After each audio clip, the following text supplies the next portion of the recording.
Power Project is a unique synthesis of technology, media, and scholarship. This interactive database will span the vast history of powered flight, from the days of the earliest pioneers to the space age and beyond. Its historical articles will be illuminated by images and audio. They will be linked by concepts and navigated by interactive tools. The database will be infinitely expandable, allowing the user to add to the pool of knowledge. Air Power promises an unequaled learning experience. By its nature, it emphasizes the extraordinary relationship between mankind and technology. It is a tool which carries with it the best of the human spirit.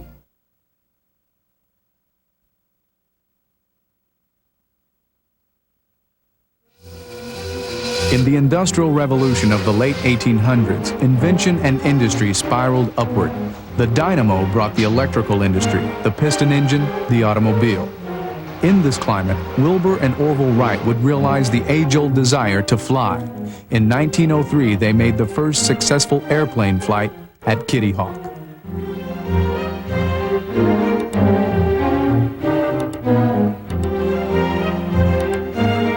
During World War I, often described as the War of Technology, the airplane evolved from a vehicle of reconnaissance to an offensive weapon.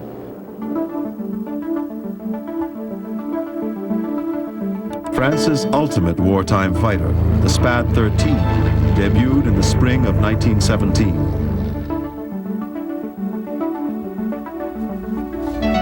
The aircraft behind me is a SPAD-13 Pursuit Scout. This aircraft was known as a fighter in 1918.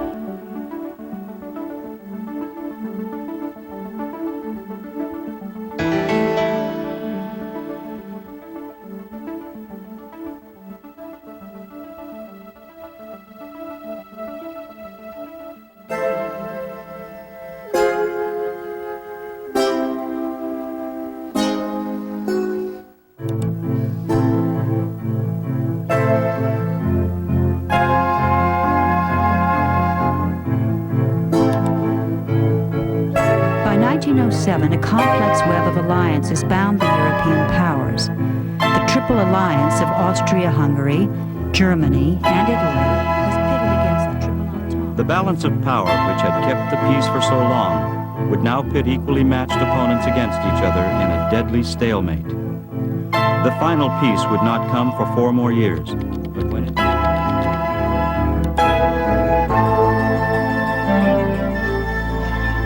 Efforts to break the deadlock in 1916 led to the cataclysmic battles of Verdun and the Somme, where a generation of French and German youth fell on cratered battlefields. Meanwhile, fragile wood and fabric biplanes stalked the skies. Airplanes had begun the war as instruments of reconnaissance and artillery observation. By 1916, they had become weapons of war, birds of prey.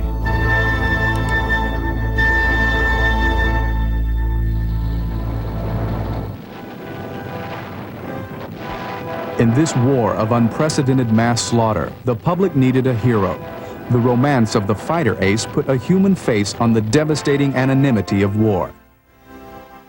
The ace symbolized the dying art of man-to-man combat.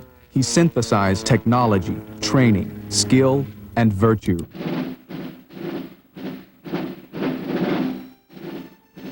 On June 8, 1915, a frail youth 20 years of age joined Morane-Saulnier Squadron MS-3. He had enlisted 6 months earlier as an assistant mechanic, after his father had moved heaven and earth to have him accepted in the Army. Just over a month later, Guynemer won his first aerial victory. Grâce à une incroyable ténacité et à un courage à toute épreuve, il imprima de façon indélébile sa marque à l'aviation militaire française. In the war of technology, aviation grew rapidly. New pilots were needed, and they had to be trained. Shortages in the United States sent many air crews to train in Europe, where more than 17,000 American cadets would train during the war.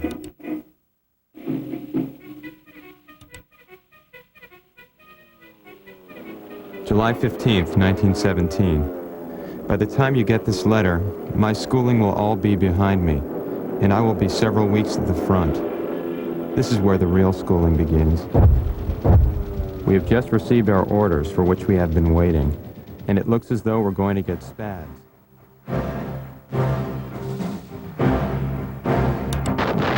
San Miguel is nearly impenetrable from the ground. Muddy roads and moat-like streams surround the salient, deterring attacks. The time is right for the use of massed tactical aviation.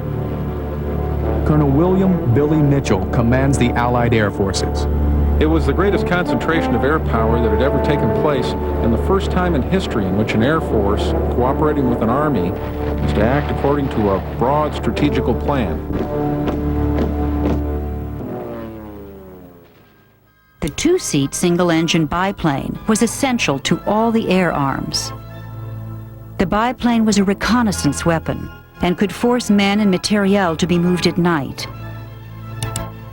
In World War I, air fighting tested not only the machine, but also the man in the machine. In early September 1917, a tired and depressed Guynemer predicted his own death to one of his squadron mates. 2 days later, Guynemer disappeared while flying over the Battle of Flanders. In 1914, the youth of Europe march off to war with grand visions of glory and chivalry. But after enduring the trenches, the tanks, the gases, and the aerial combat, the survivors leave any illusions of romance behind with the millions of dead.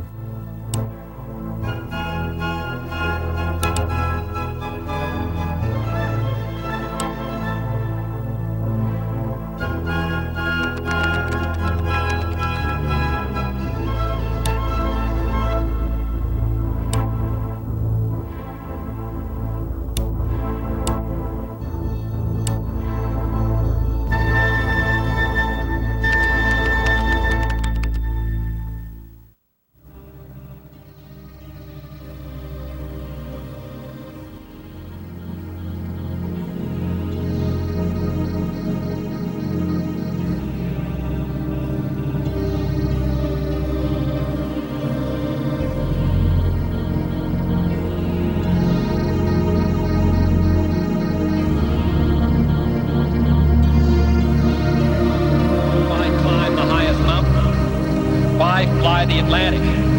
We choose to go to the moon. We choose to go to the moon.